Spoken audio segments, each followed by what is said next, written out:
Bonjour les cousettes! On se retrouve aujourd'hui pour un second tuto pour la réalisation d'un masque de protection, un modèle qui va vous permettre de consommer moins d'élastique. Pour réaliser ce masque, vous aurez besoin d'un coupon de tissu en coton de 40 cm sur 20 cm, d'un bic friction, d'épingles, d'une équerre aristo ou d'une latte similaire, de 2 morceaux d'élastique de 20 cm, d'un morceau de tissu polyester pour le filtre à l'intérieur du masque, d'une paire de ciseaux et d'une paire de ciseaux cranteurs. Première étape, nous allons tracer parallèlement aux deux côtés de 20 cm deux lignes. Une première ligne à 2 cm du bord et une seconde à 1 cm de cette ligne, soit à 3 cm du bord. Ces lignes vont nous permettre de réaliser les ourlets. Nous allons donc réaliser les deux ourlets sur les deux bords de 20 cm. Pour ce faire, vous allez plier une première fois le tissu sur la première ligne. Vous pouvez marquer ce pli et plier une seconde fois sur la deuxième ligne. Ceci vous permettra d'avoir un ourlet bien régulier. Vous pouvez évidemment aplatir cet ourlet avec vos doigts, avec vos ongles, et ensuite l'épingler. J'épingle de façon perpendiculaire, de façon à pouvoir repasser facilement et à coudre plus facilement par la suite. Nous allons maintenant repasser les deux plis que nous venons de former. Nous allons à présent coudre les deux ourlets. La longueur de point de ma machine est réglée sur 3. J'ai positionné le tissu sous le pied de biche de façon à ce que quand je pique, la couture se fasse le plus proche possible du bord intérieur de l'ourlet. Je peux enlever les épingles puisqu'à présent le pli est bien formé puisque nous l'avons repassé.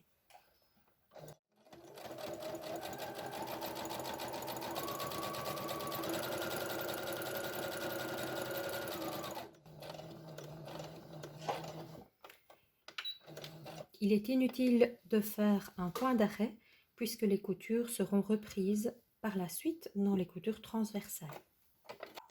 Nous allons à présent tracer les lignes qui vont nous permettre par la suite de former les plis. Je vais tracer une première ligne à 4 cm du bord supérieur et ensuite 5 autres lignes espacées de 2 cm chacune. Nous aurons donc 6 lignes au total.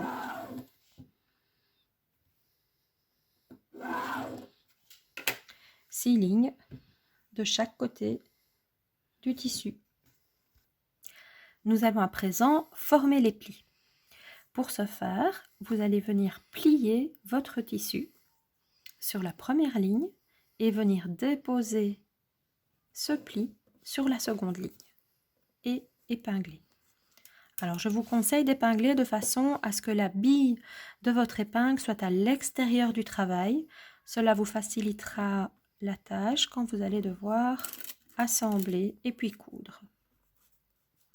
Je vous montre un côté. Épingler. Et nous allons retourner l'ouvrage pour plus de facilité pour former les plis de l'autre côté. Voilà. Un dernier.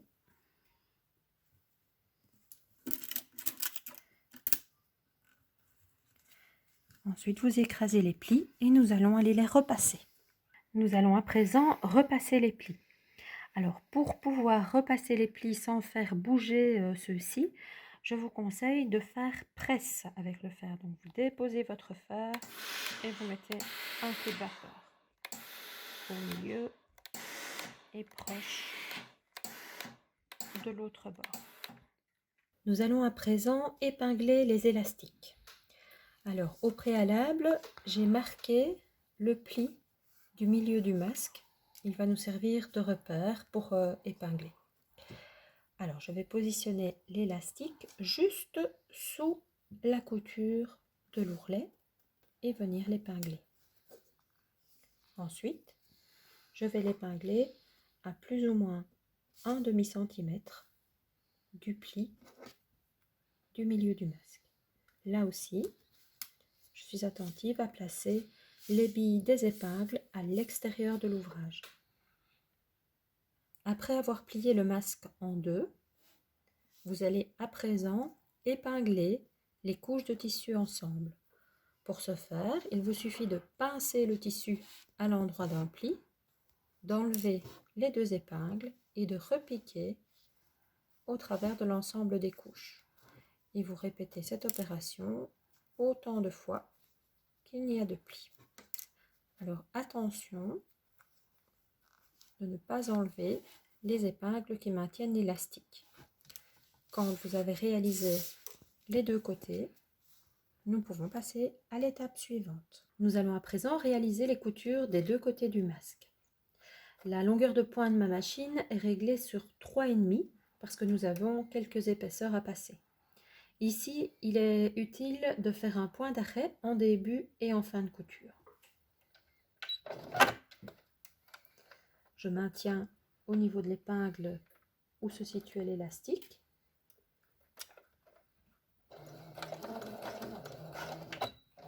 Je réalise mon point d'arrêt. Et ensuite, je peux enlever les épingles de façon à pouvoir passer les plis. Juste avant d'arriver à l'élastique, je maintiens celui-ci avec mon doigt et je passe par-dessus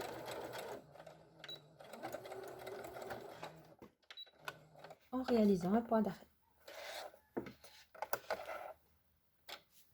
Le masque est donc maintenant cousu.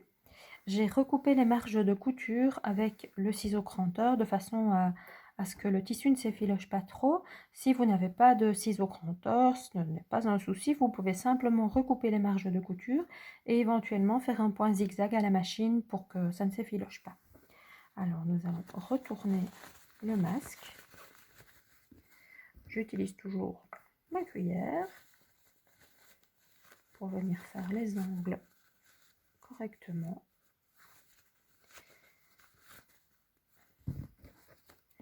Et le masque est terminé. Il nous reste à présent à passer un coup de fer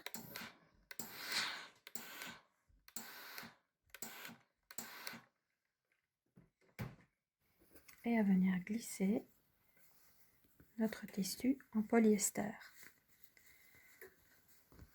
Vous pouvez également utiliser d'autres filtres. Je vous laisse pour ça regarder sur internet et sur les réseaux sociaux. Voilà, il y a plusieurs possibilités, donc je vous laisse seul juge. Voilà, protégez-vous bien. Voilà, le masque n'est pas magique, mais il vous permettra de vous protéger un petit peu. À bientôt les cousettes!